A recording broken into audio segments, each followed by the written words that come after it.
오늘은 일본 필망 예언시와 불리는 야마데시라는 예언 내용을 준비했습니다.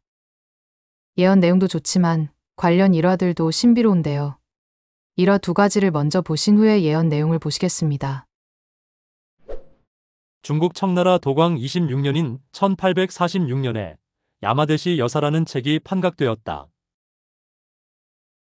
야마데시의 저자는 중국 남조 양대 때인 5, 6세기쯤의 바오즈 스님이다. 바오즈 스님은 지팡이를 들고 거리를 돌아다니며 자주 시를 써서 백성들에게 기륭화복을 예언해 주었는데 그 말씀들이 매우 영험했기 때문에 많은 사람들이 그를 지공이라 부르며 존경하였다. 바오즈 스님은 일생 동안 여러 차례 신통력을 보였는데 한 번은 저명한 궁중 화가인 장승료가 바오즈 스님의 초상화를 그릴 때였다. 초상화를 그리기 위해 준비하고 있던 바오즈 스님이 갑자기 손가락으로 얼굴을 긋자 스님의 얼굴에서는 12면의 관음상이 나타났다. 정말 놀라운 일이 아닐 수 없었다. 바오즈 스님은 그러한 신통력을 드러낸 후 무슨 이유에서인지 작별을 고하고는 호련히 속세를 떠났고 그대로 종산에 들어가 입적하였다. 바오즈 스님이 이 예언시를 남기게 된 데에는 매우 신비로운 일화가 있는데 그 이야기는 역사 기록으로 전해진다. 어느 날 바오즈 스님은 길을 걷고 있었다. 그런데 갑자기 어떤 여자가 다가왔고 스님과 여자는 담소를 나누었는데 그 모습이 마치 오래된 지인과 같았다. 담소를 나누던 여자가 가고 나면 다른 여자가 왔는데 한 사람이 오면 한 사람이 가고를 반복하여 그렇게 모두 1008명의 여자를 연이어 만나게 되었다. 곧 바오즈 스님은 너무 기이한 일이라고 생각되었고 1008 그리고 여자와 사람이라는 네 글자를 가만히 바라보았다. 그렇게 잠시 글자들을 바라보다가 이 글자들이 일본을 뜻하는 외나라 외자임을 알게 되었다. 그리고 아까 만난 1008명의 여자들은 일본의 신령들이며 일본의 시작과 끝을 말했던 것임을 알게 되었다. 그렇게 바오즈 스님은 이 예언시를 남기게 된 것이었다. 이 시와 관련해서는 또 하나의 신비로운 일화가 있다. 야마데시 여사라는 책에는 다음과 같은 이야기가 기록되어 있다. 일본의 당나라 사신 키비노 마키비가 당나라에 도착했다.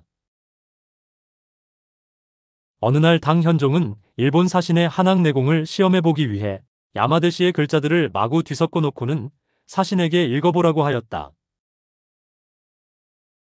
일본 사신은 도저히 그 글을 읽을 수가 없었고 하는 수 없이 관음보살에게 도움을 청하며 눈을 감고 기도를 했다. 그리고 그가 눈을 뜨자 대들보에서 거미 한 마리가 매달려 내려왔고 시구를 따라 이리저리 움직이기 시작했다.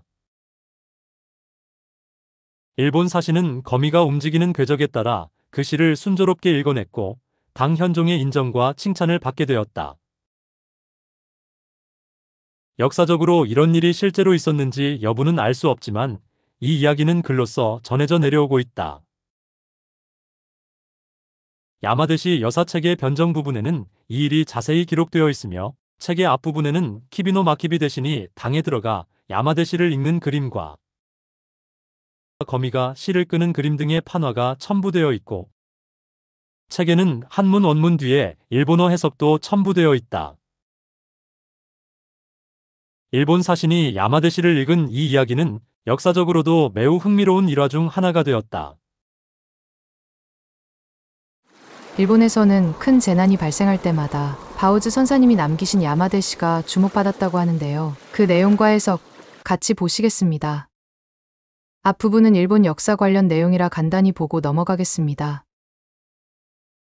동해의 히시국은 100대에 걸쳐 하늘의 일을 대신한다.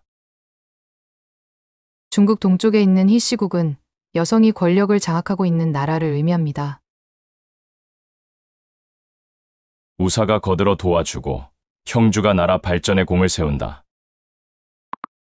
우사는 관직의 일종으로 제사를 주관하면서 점술과 별자리 등의 술법으로 왕을 보좌하는 사람을 뜻하며 이 부분은 일본 초대 왕인 진무 일왕으로 여겨집니다. 처음에 법으로 다스리는 일을 일으키고 나중에 조상 제사를 모신다. 이 부분은 법치 체제를 갖추고 조상 제사를 지내게 된다는 뜻으로 헌법 17조 관위 12개 등을 제정해 일본의 법치국가의 기틀을 마련한 슈토쿠 태자로 해석합니다. 군주와 신하가 천지에 널리고 군신이 처음과 끝을 바로잡는다. 골짜기를 메우고 밭을 일구니 물고기의 날개가 돋아 하늘을 나는구나. 갈 후에 방패와 창이 움직이고 중엽의 쇠미해져 자손이 창성한다. 여기서 가리라는 글자는 후지와라노 나카마로를 의미하며 764년 10월에 일어난 후지와라노 나카마로의 반란을 예언한 것으로 해석합니다. 반란이 실패하여 한동안 쇠락하였지만 후에 후지와라 가문은 다시 부흥하게 됩니다. 백령이 유영하다. 물을 잃어버리고 궁급해져 호성에 의지한다. 이 부분은 도경법사의 이야기로 해석되는데요.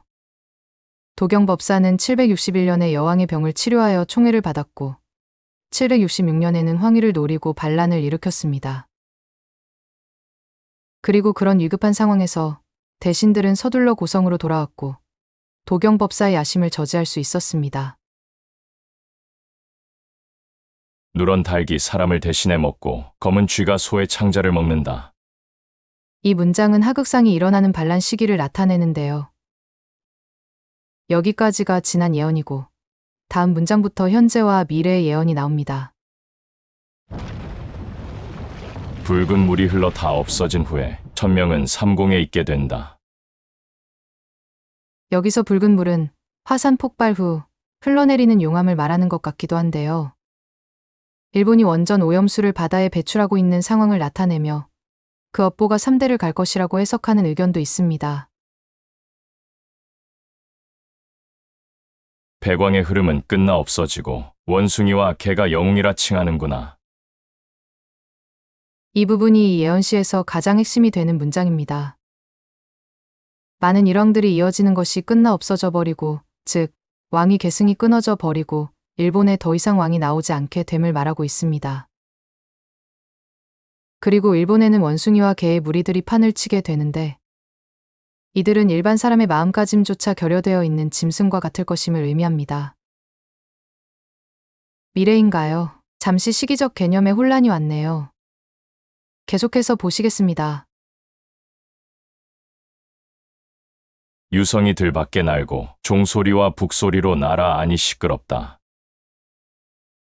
날아다니는 유성은 미사일을 의미하며 종소리와 북소리가 시끄러워진다는 부분은 대규모 전쟁이나 혹은 그에 준하는 큰 재앙이 일본에 발생할 것임을 의미합니다. 청구와 적토는 망망하여 결국에는 아무것도 없게 된다. 그런 전란을 겪은 후에 결국에는 푸른 산이든 붉은 대지든 일본의 모든 것이 초토화되어 아무것도 없어지게 된다고 하네요. 이전에 전해드렸던 황벽선사님의 중국 쪽난다는 예언 이후로 이렇게 깔끔하게 결말을 지어놓은 예언은 또 오랜만인 것 같아요. 이번 영상은 결론이 너무 명확해서 뭐라 마무리해야 할지 모르겠는데요. 이런 계승이 끊어지고 일본에 큰 재앙들이 일어나면 이 예언이 시작된 것이라 생각하게 될 것 같습니다.